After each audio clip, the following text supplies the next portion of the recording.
Bom dia, boa tarde, boa noite, or whatever the case may be. My name is Marcus, and I am the host of the Black Brazil Today YouTube channel, as well as the website where I discuss Brazil from the perspective of race.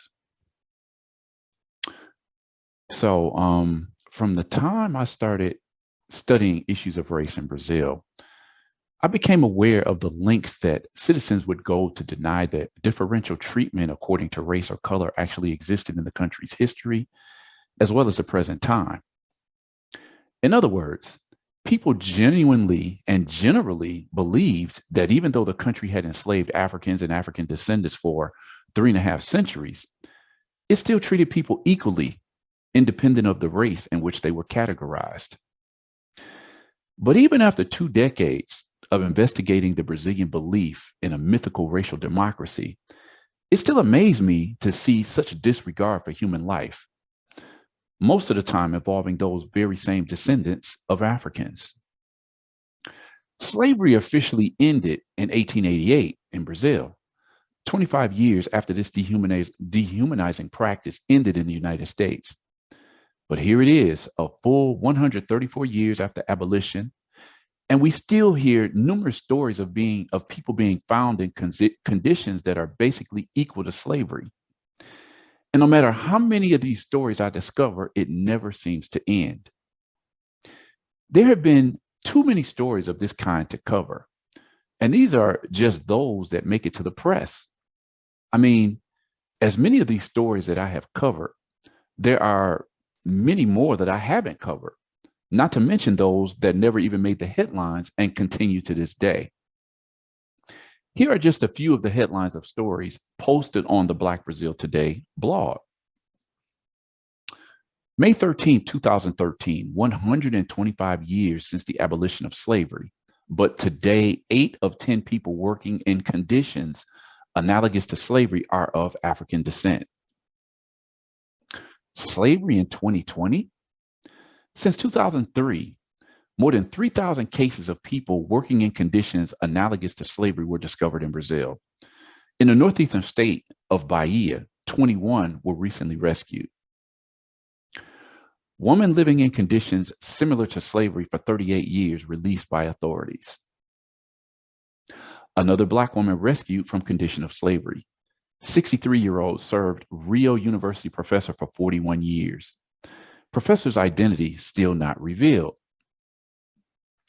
28 people who lived as slaves are freed from a farm in Paraná in southern Brazil. Today, I report on yet another horrific instance of human exploitation. The story was reported as such. 89-year-old Black woman subjected to slavery in the city of Santos for 50 years. She didn't clean the milk out of my fridge. Tell her to come and clean it up here. It was under these and under other words that are part of the story of Yolanda Ferreira, who spent 50 of her 89 years subjected to a situation of slavery in the city of Santos, which is located in the state of Sao Paulo on the Atlantic coast, about an hour to an hour and a half from the capital city. Yolanda happened to have crossed paths with Zilmara de Souza Dantas, a neighbor of the place where the elderly woman lived, without making eye contact with anyone. I said good morning to her, good night, but she wouldn't answer me. She was always looking down. She seemed coerced not to communicate, Zilmara told the TV Global news program Fantástico, adding that the situation made her a little suspicious. I really wanted to understand what her context was in that apartment within that family, she said. From there, Zilmara decided to record what she used to hear and issue a complaint. Thus, the story, discovered in 2020, reached the Public Ministry of Labor, which asked the courts for recognition that Yolanda had been subjected to conditions of work analogous to slavery. According to police, Yolanda, her husband, and 2 daughters were evicted from their home in the 1970s. Then the woman started to wander around the city asking for food and help from various houses. In one of them, the then 39-year-old woman got the invitation to work as a maid and remained there for 5 decades. No pay, no time off, and no contact with anyone in her family. Definitely have to remind you that this story sounds similar to others that I've read, some of which are posted on this blog. Throughout her time at work, Yolanda was kept not only without labor benefits, but also under physical and verbal abuse. A daughter of my neighbor visited this mother, and I started to identify a lot of screams and insults Zilmada revealed. In addition, Yolanda, at an advanced age, was often in situations that she didn't deserve. According to the neighbor, the victim appeared to be wearing very worn and ragged clothes and had a wound on her leg that never healed. Yolanda's defense team filed a labor lawsuit. Until the decision came out, the court ordered payment of a pension for her for anticipatory relief. The Public Ministry of Labor also requested that the family pay 1 million Brazilian reais for collective moral damages. The police also revealed that Rosana Fernandes Simão, 67 years old at the time, confirmed the attacks in her testimony. Her sisters also confirmed the occurrences, even classifying Rosana as a time bomb due to her explosive personality. In the course of the investigations, Nirsi, the boss, died, as well as 2 of her 3 daughters, one of them being the aforementioned Rosana. The employer family informed the television program that the process is under secrecy and didn't wish to record an interview.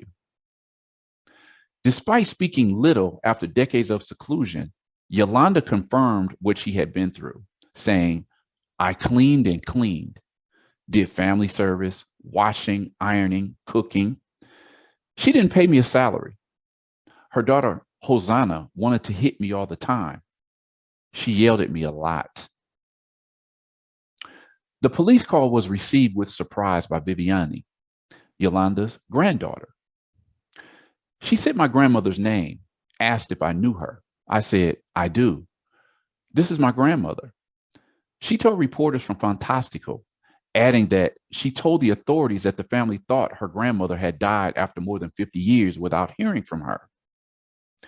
Deeply moved, Viviane remembered her mother, already dead, who believed in Yolanda's survival. Because until the last day of her life, she believed her mother was alive, but she didn't have the opportunity to be able to meet with her again, she lamented. Yolanda was 89 years old and worked as a victim of ill treatment from 1970 to 2020. The family must pay compensation of 670,000 reais to the victim. From 1970 to 2020, she suffered physical and psychological violence.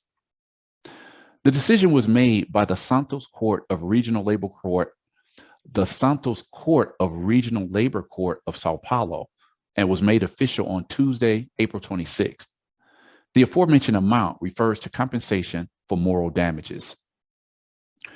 This story only hit the news in 2022 after the Public Ministry of Labor asked the court to recognize the condition that the woman was submitted to,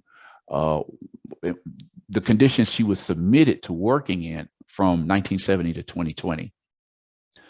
According to the decision of the court, the family will pay a pension in the amount of 1,212 reais per month, a healthcare plan, and a daily fine of 200 reais. According to the agency, the elderly woman, 89 years old, was admitted in the 70s as a maid to work at a woman's house in Santos. The victim, who is Black, told the court that she had lost her ID card, known as the RG or RG in Brazil. And still at that time, that she was, quote unquote, hired after the promise that her bosses would help provide a new one. Over the years, the health of the maid worsened and physical and psychological violence intensified. The boss's daughters uttered insults and constant humiliations, screaming at her, who reported having also suffered physical aggressions such as slaps and punches. In the lawsuit, the Public Ministry of Labor requires an injunction to seize the property in which the victim was kept, and also the blocking of movable and immovable property, vehicles, and assets of the defendants in the amount of 1 million reais. It also requests confirmation that they submitted the worker to the situation of work analogous to slavery, and that they be therefore condemned to the payment of collective moral damages of not less than 1 million reais. Slavery in 2022. As you took in this story, I'd like to know what you thought as it sunk in. Please feel free to leave a comment and start a discussion. If this story grabbed your attention, angered you, or saddened you, express that as well. Give it a thumbs up, give it a like. While you're at it, don't forget to share and subscribe so you get notifications. Push that notification button so you'll be alerted when I post new material. Now, as I mentioned, all of the material featured on this particular article, as well as the aforementioned the links that I showed earlier in this article, all of these articles can be found on the blackbraziltoday.com website blog, where there are over 3,600 articles for you to check out to get to understand the situation of Black Brazilians today and the history of Black Brazilians, often cited as the largest group of African descendants in the Americas. So with that said, I'm going to end this video. Hope you enjoyed, and looking forward to seeing some of you again in the next video.